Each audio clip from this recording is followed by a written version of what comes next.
councils of government, we must guard against the NFL draft. Industrial complex.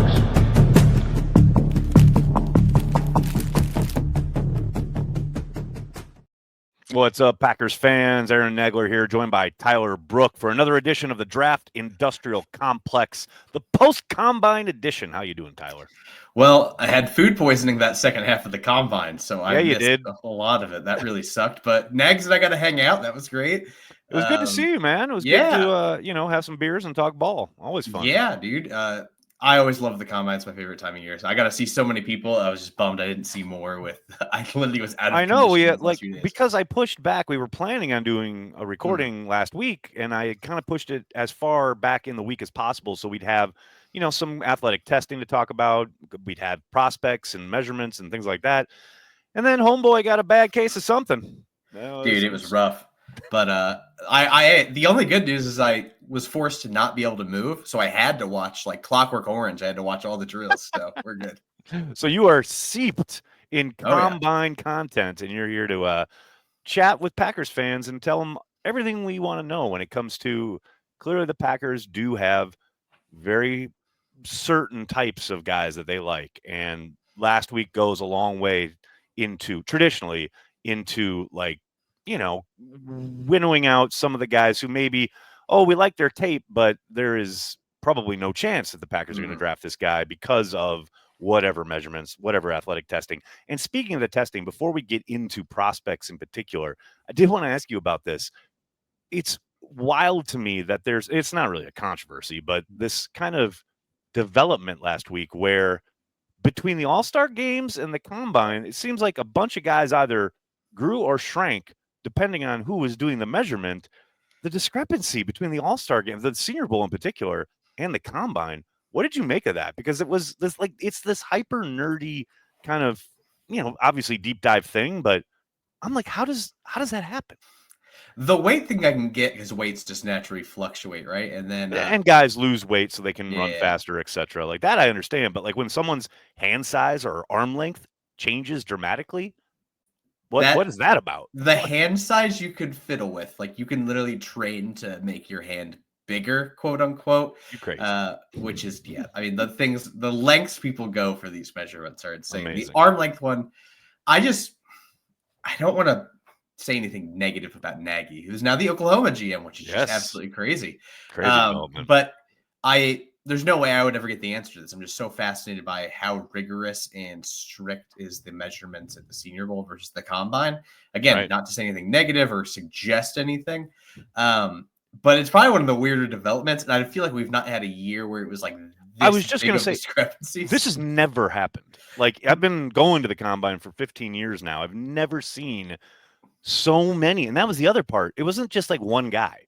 It was like plenty of prospects who measured very differently at the Combine than they did Senior Bowl and kind of through the All-Star kind of gauntlet. Hey, maybe Nagy had senioritis and he was just like, it's fine. I'm out of here. Anyway. He's out of here. He's like, you know what? It doesn't matter. We can measure these guys however we want. But talking about measurements, and we're talking about, obviously the Packers have particular needs, positions that we look at, Packers fans in particular. There's been a lot discussed about wide receivers, edge rushers, corners. I'll throw it to you as far as which position group maybe caught your eye the most, or maybe you thought did themselves kind of the most favor, etc. But where did your eye wander last week when looking at the prospects on offer? It's such a tough answer, man. Like, I want to say edges, but I'm thinking like just depth wise. But like, I'm just looking at my board right over here of the guys that like tested. All of my favorite receivers all tested really well. So it was fascinating, by the way. Speaking of your guys, watching kind of the world at large, especially in the Packers blogosphere, kind of sit up and take notice of Higgins out of Iowa State. Yeah, like that's a guy you've been talking about here on this pod for over a month, and then like last week I saw so many people being like, "Oh, well, who's this guy?" Like blah blah blah, and I'm like, "Well, Tyler's been talking him up forever," so that's a feather in your cap because he did test very well. And it's very clear that he would be a Packers type. I hit some home runs as far as my evaluations on receiver. Let me flex a little bit. Matthew Golden. Do. Matthew Golden's Golden's not the big one. What a day for Golden, right? I think the coolest thing I've ever seen is a guy run 140 and then just dip, and it was a 4.29, and everyone Right. shut up about it. So Which is yeah, also, for as much as I like that guy, he does not play at 4.29 speed on the field. Like, I right. knew that kid was fast. I was not expecting that result. And then the other kid, another Iowa State kid I interviewed, I became a huge fan just after talking with Jalen Knoll, the other Iowa State. Yes, a lot of buzz around him. Oh, well. I Yep, mean, if we're going off relative athletic score, because everyone who doesn't shout out Kent's the man. absolutely. Jalen Knoll, 9.72 RAS. Higgins had 9.85. Like, I don't know. There's something in the water in Ames, man. Apparently, man, because those then guys showed out. Darian Porter, the corner, showed out too. That's like a 6'3 corner that ran a 4.3 flat. Like, I don't know what that strength and conditioning guy is on, but kudos to him. Doing something right. Yeah.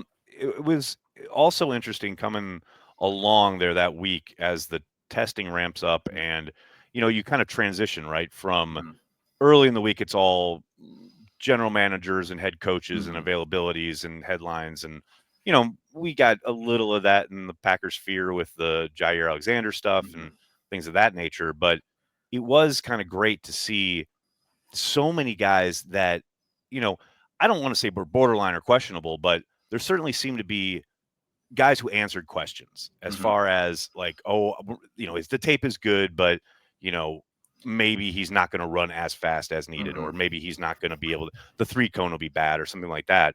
I was keeping an eye on Noel Williams, the corner out of Cal. That's my guy. And he's just, in my mind, he's just kind of skating by when the talking about the Packers thresholds, but I will say I love his tape. And, you mentioned Porter. I mean, what did you think of the cornerback group? Because I think with the Packers, I don't think that's a desperate need, but that they love cornerback as a position. It's a premium position for Green Bay. Who do you think helped themselves last week in that regard? I'm glad you asked. I would actually argue if Jair's gone, that's probably my top draft thing I'm circling. Right. A guy I've heard some buzz the Packers like, which might shock you, is Maxwell Hairston, the Kentucky corner who ran, sub 4.3. People are going to argue his 2024 tape's bad. I wouldn't say it's bad. It's just not as good. Go watch his 2023 tape. Biggest thing I've learned watching Jeff Hafley, at least like just watching eye test wise, was how much more aggressive the cornerbacks played, right? I thought they did a better job in run support. They're holding outside contain. They're, shooting downhill. I know Hairston's like 180 something. Hold on. Let me get my notes out. He's 179. That's a little light. Traditionally, he might have bulked up. I can't remember where I got that measurement from, but the tape in 2023 and even 2024, even if it's not as good, is like obviously the speed immediately shows up on tape. Kid is fearless when it comes to tacking downhill and helping out in the run. And I know Hafley loves those guys. And I think that's the thing that's missing in this cornerback group is you just need one of these, freaky athletes that can at least run with these guys that can go over the top. Yeah. I think he has the length, speed, twitch, and he's wired the right way for what Hafley wants in his cornerbacks. Listen, maybe first round's rich. If they took a swing on him, I'm not going to be like jaw-dropping shocked. Right. So that's a name I'm keeping an eye on. To your point, especially when you got Jair out the door, more likely than not yet officially as we record this, but you got to suspect that move is coming. But the idea that, you've got to not only add quality and talent to that room, but you're talking about taking a swing in the first, and maybe that's a bit of a reach, and maybe it's a surprise, but I'm not surprised again. I wouldn't be surprised again because of the way the Packers view the position itself and the ability to lock up a corner for 5 years potentially with the first round option on the table there because he would be taken in the first. They wouldn't surprise me. Now, is that the way I would go? Probably not. But I say it all the time. Packers fans are very lucky that I'm not in charge. So I do think, that's it. It would not be a shock. I agree with you there. And I mean, it's still a good group if they don't go that direction. I mean, one of the guys I was hoping to get a RAS score out of did not was Azareye'h Thomas, the Florida State corner. Because, all of Packers Twitter told me to watch him, and I'm so glad I did. I'm blown away by length, body control, all of that. I think he's going to be a hell of a corner at the NFL level. Jahdae Barron's the one that's interesting because I keep seeing him circled, linked, all of that. I was going to say that's a name that has been, at least in Packers Twitter sphere, it seems to be kind of, I'm not going to say polarizing, but it does seem that like people either love him or are really maybe not totally out on him, but they're soured on him. Listen, there's some things I think I'm a little lower on than others. Like, I don't think he's the best tackler. I don't know how much I trust him. I think he's willing, but I'm not totally sold on his impact as a run defender. But this is a guy that's played outside corner, slot, safety, all for Texas. He was named the best cornerback in college football last year. His instincts are unreal. I love watching him and his deep third, deep half responsibilities where you can just see him track the quarterback's eyes, drift off an assignment, make a play on the ball. Yes. Listening to his podium. I know, again, food poisoning. I missed a lot of kids talk. John A. Barron was my favorite podium of anyone who spoke. That kid is incredibly composed. He's smart as hell. Yeah. Yes. It's Cheesehead TV. He's smart as shit. It's okay. I was just floored by his podium. I think he's a guy where, like, even if I have some questions about some of his shortcomings, I love the human being, and I would just love to see him represent the Green. Tell me what he can do, not what he can't do. Yes. And I tell you what he does that shows up on tape again and again and again that I really like is his trigger, his seeing it, see ball, get ball carrier. I am closing that angle and I am shutting it down. Like, he does not hesitate. No, there's no maybe in his game. It's think about how much he's in or out. He's played everywhere. He knows how things work because he's played so many different positions. And I think some people view that as like he's a tweener. I view it as a huge positive, especially if you're going to, ideally eventually develop into a number one corner. Playing all these spots means you know what the rest of your teammates are doing, and then where you can be a little riskier, take that chance, and where your help is, where the vulnerabilities in the scheme are. Yeah, 100%. Very much agreed there. Yeah. Were there any other corners that caught your eye? Oh, shoot, man. I love Jacob Parrish, but he's probably – we talked about Harrison. I think Parrish is more of a slot out of Kansas State, so I don't know how much of a fit there is there. I'm just scanning down. I think Darian Porter is a day two option. For a guy that is gigantic that we talked about running a 4-3 flat, phenomenal agility drill scores too. The APC Slack, which I'm still a part of, started comparing him to Kevin King, and I just started getting PTSD flashbacks. Run away! It's funny. The tape is so good, but like, it's a very rare blend of athleticism and size and length, and like, it could work. It could. I know that's the meme, right? The Arrested Development meme. It might hasn't worked for everybody else, but it might work for us. Yeah. Let's take a look at edge rushers because, I mean, it's so funny. We, announced this morning the imminent arrival of the Cheesehead TV Draft Guide coming on April 2nd, which everyone should make sure they peruse and purchase when it drops. But, we here at Cheesehead TV feel it our duty to make sure that we put a prospect on the cover each year, just to make sure that the Packers don't draft them. Even though we really like the prospect, our putting him on the cover means that the Packers will never, ever draft Shamar Stewart. And I will tell you, when we were putting together the cover, there was a possibility, there were rumbling, maybe he falls down because of the lack of production in college, and maybe he gets to 23, and it wouldn't surprise anybody for the Packers to take him.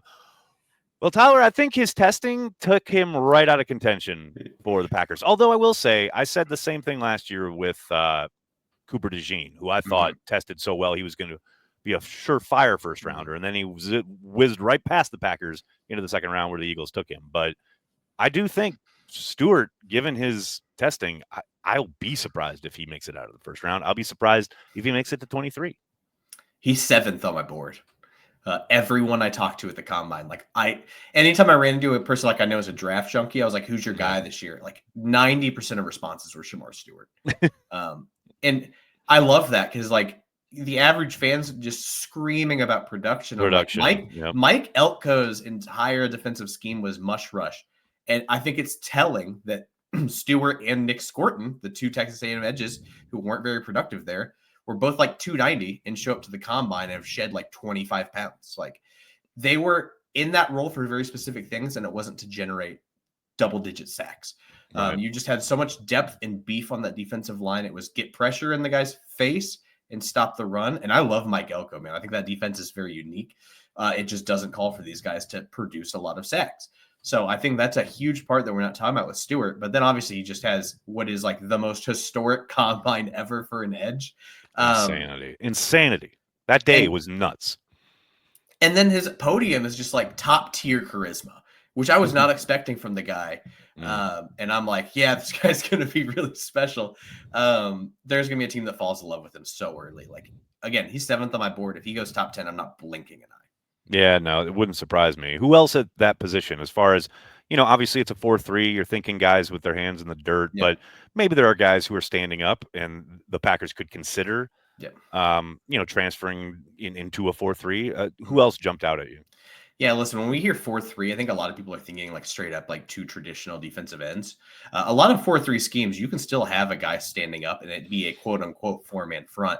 Yeah. I know you were with me as I asked Gutekunst about, do you draft for scheme? And he really shot that down. But Donovan Ezeraku, the Boston College kid, he's got Hafley connections. I was going to say the Hafley pipeline. Let's go. He was just off the sack lead for Mike Green in the FBS last year.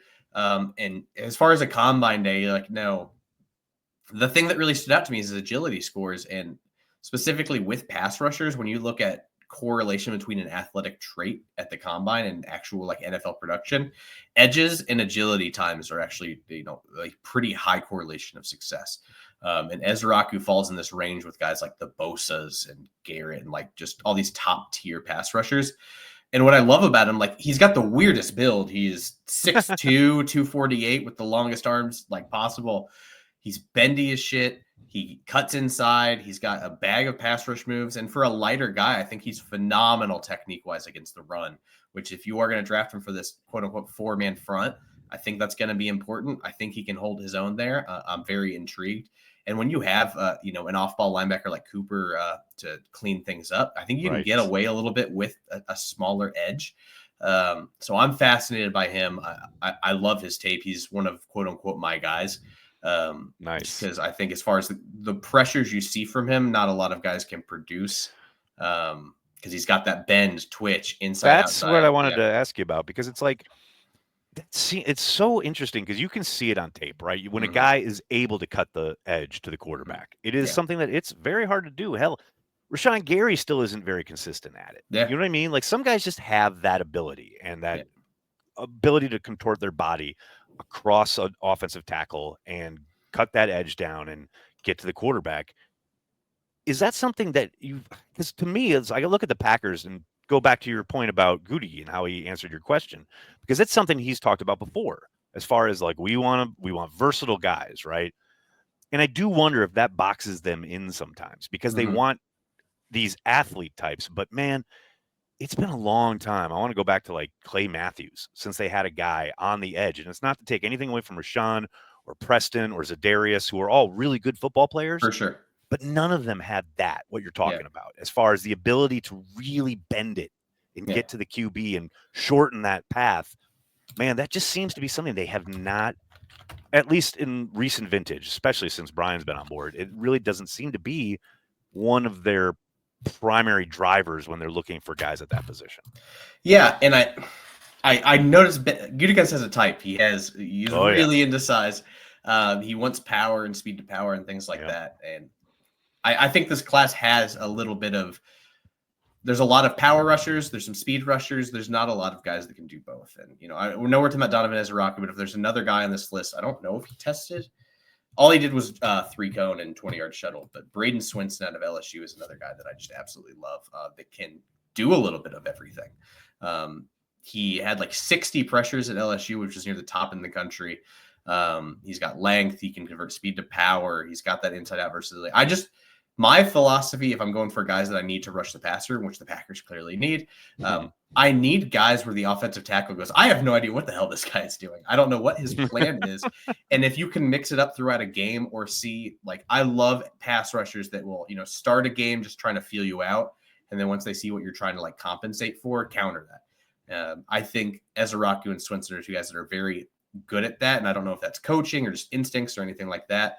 But as far as guys, I just wish I had seen Swinson test more at the combine, but it's another guy I'm keeping my eye on. Let's flip over to the offensive side of the ball. We mentioned Higgins right off the bat. Obviously, wide receiver is a position, as we record this, DK Metcalf has asked for a trade. Who knows if the Packers are in? Who knows if they go make that big swing, right? But I think regardless, whether it's Metcalf, maybe a Devontae Adams reunion, any of the other things that everyone's talked about, already ad nauseum so far this offseason, there is zero doubt in my mind that the Packers are looking at a wide receiver, at least one wide receiver in this draft. I wouldn't be surprised if they came out with two, but at least one wide out is probably going to be in green and gold after the weekend of April 24th, 5th, and 7th. What do you think as far as anybody who you saw over the testing period? Yeah, like I said, Higgins is number one for me, the most prime example of a guy who screams Green Bay Packer. But him, who else? Who else are you looking at? So there was a guy that really stood out to me. By the way, the Packers have DK Metcalf. I've been told that by multiple people. I look at you. All right, there you go. Make sure that we're clear on that. The Packers are clearly looking for that Watson replacement. Oh yes. And the problem is, there's really not a lot of a whole lot on offer in that regard, no doubt. Let's say the Packers don't get DK. Dante Thornton out of Tennessee, I just watched because he tested like a DK Metcalf, like a 340, 33-inch vertical, and he's like 6'4", 215. So literally like the highway speed guy. I went and watched him, and I was like, not play a lot of snaps at Tennessee. And he runs the DK college route tree. It's like I'm running 9 balls, I'm running hitches, and I'm running slants. Right. It's the hardest evaluation because I really don't know if he can change direction or like how diverse a route tree he can handle at the NFL level. But man, does he do those three things really well. Big body control. When he gets the ball in his hands, he can just burn by guys. And I think that's someone I'm monitoring in day 3 of like a potential. If they don't get a DK. I was going to say, is this a day 3 guy? He's a day 3 guy. Makes sense. I mean, he barely played, so. Right. And hey, look, Packers got MVS on day 3, right? Yep. And he came in and did essentially what you're talking about. And that's the thing. Yes, you want everyone to step into the NFL and contribute right away. I know that's really been something that Packers fans in particular have groused about over the course of the last kind of 2 years as far as these rookie classes who some have really hit and some have been injured, and so they haven't been able to contribute right away. But especially around the first round picks, I know the complaint has been got to stop drafting these projects, got to stop drafting these high athletic upside, low production dudes out of college. But I think on day 3, that's when you take those swings, right? And especially if it's fitting exactly what you're talking about, as far as you can't replace Watson, but the element that he brings to the offense, you can find that on day 3, a guy who maybe he does just run 9s and slants, and that's fine as long as he's running them really fast and being real big while he does it. That's an element to your offense that's certainly not there without Watson. Yeah. If we're just going for another name, I'll just throw out there as a day 2 option. Torrey Horton out of Colorado State is a guy I really like. Heard Packers might be interested, at least someone that's on their radar. What injury did he suffer? Guys, I'll just be honest. My brain is so scrambled at this point in the process. He's just getting over the food poisoning, remembering names, trying to remember testing scores. I wasn't crazy. Season-ending knee injury for him last year. The tape's great, he'll fit right in Green Bay then. Come on now. But like he ran the 40. Like he's clearly healthy enough to run the 40 for a guy that like had a season-ending knee injury to run the 40, and it was pretty dang good. I mean, his RAS is 9.71. He's 6'2", pushing 200. I imagine he'll get over that 200 mark. That's a Packer. Yeah. That's a Packer right there. Like, I really like he's elusive after the catch. He runs crisp routes and he's got speed. Like, I kind of like that fit. They're taking a receiver. They're trading for Metcalf. Let me just throw out my fantasy that'll never happen. No, here we go. This is Let's live in the clouds for a second. Let's do it. Yeah. Trade for DK. You can give him Dobbs. Like, it's going to hurt me a little bit because I think that's going to be the move. Yeah. Trade Dobbs for him. Draft Matthew Golden in the first round. Give me DK Golden. You talking about dreams? That is a dream, and it's a dream I'd love to share, and I do share. I'd do backflips if they got Golden. I've just been, resigned to the fact that Golden's going to be long gone by the time the Packers are on the clock, unless craziness ensues and they, move up to get him because they're going to have to. We've talked about this. Yeah. There's no way Golden gets past all of the Steelers, the Broncos, and the Chargers, all of whom are in front of Green Bay. Yep.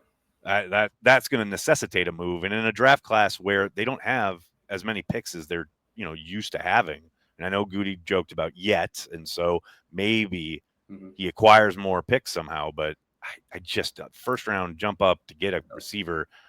You could knock me over with a feather if that happened. Gutekunst needs an intervention. You don't need all of these picks. You just need really good players. Well, he likes those bites at the apple. He likes those swings at the plate. You choose your metaphor, but I'm with you. And this is something I'm glad you brought that up because it is something where I am kind of fascinated to see how he operates the draft board this year. Yeah. As far as we have watched him collect a boatload of picks the last 2 seasons in particular, where they've come out of draft weekend with 13, 12 guys, and then an undrafted free agent class where last year was kind of the first time in a long time where they had, if I remember right, it was single digits. It was like 8 or 9 guys because they had utilized so many draft picks the last couple of years. There just wasn't room, right, for that many bodies on the 90. It's great from a team building philosophy. I totally agree with it. Like if you need to build your team up into a contender, I think having as many bites of the apple, like you said, is really important. But I think once that window is open and you don't have a lot of really pressing needs, consolidate those and just go. That's where I'm at, right? This is the inflection point for me this offseason. And I think that speaks to what Goody was talking about in his end of season presser, where he's talking about the sense of urgency. Now it's time to ramp it up. I don't necessarily mean that or think that means he's suddenly going to be trading willy-nilly and like losing draft picks. You know what I mean? I do think he's going to still value all of those selections. But I do think, to your point, you get a little less precious about it because you do have such a good young core. And I understand wanting to continue to add competition, right? Cheap labor in particular, as far as these guys on rookie deals, the better they are, the more they can contribute right away, the better off your football team's going to be. But yeah, this idea that he's going to come out of draft weekend again with like 13 guys, I will be very surprised if that occurs. Listen, a splash is coming. I don't know if it's DK. Something's happening. I can feel it. I feel it in my plums. Goody's cooking something. I love it. All right, Tyler, I really appreciate the time, man. We will circle back next week here on the Draft Industrial Complex. Thanks so much, and I will, talk to you soon. Cool. In the councils of government, we must guard against NFL Draft. industrial complex.